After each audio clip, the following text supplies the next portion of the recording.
The Devil's Game by Pavlo Domitrashuk. Part 5. Manhãs. Manhãs, the Portuguese word for mornings. Every morning we get up from bed and go on about our lives.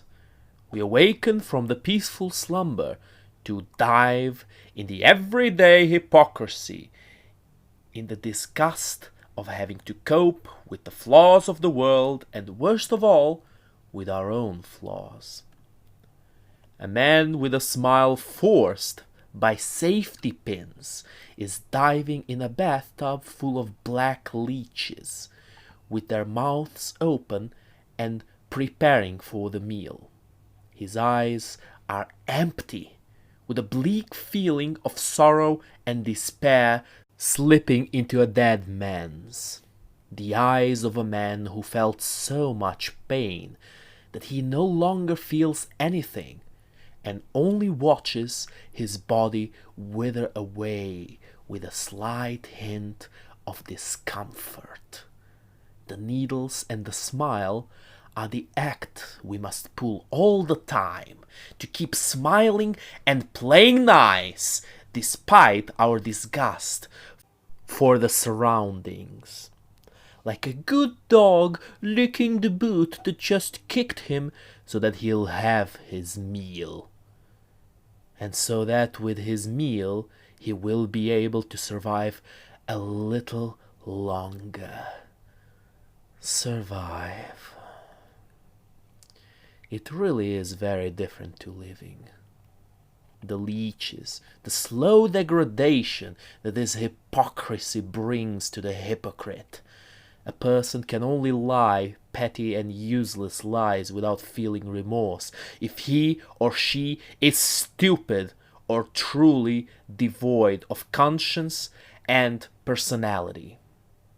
The leeches slither over each other, trying to bite the man's flesh first and suck as much blood as possible, just like people try their best to exploit any weakness they see in others for personal gain and abuse the weak to flatter their ego and feel superior to those they put down.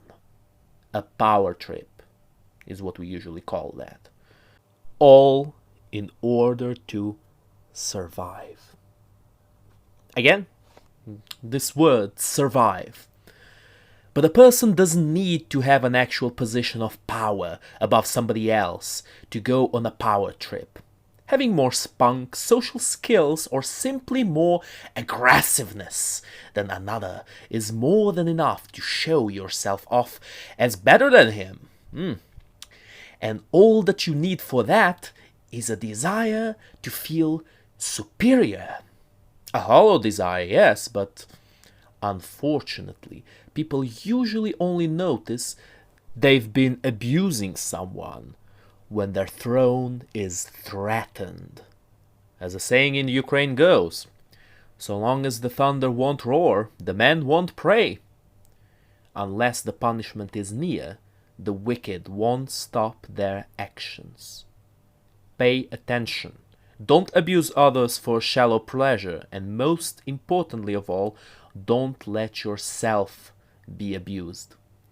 Live your life with pride. Are you a human or a blood bag? Don't just survive, live! Even if it means that you have to fight for that right. For someone to be diminished, they need to first accept the role of a slave and give away the role of the master to another. The choice whether to let others use you or not is in your hands. Now choose.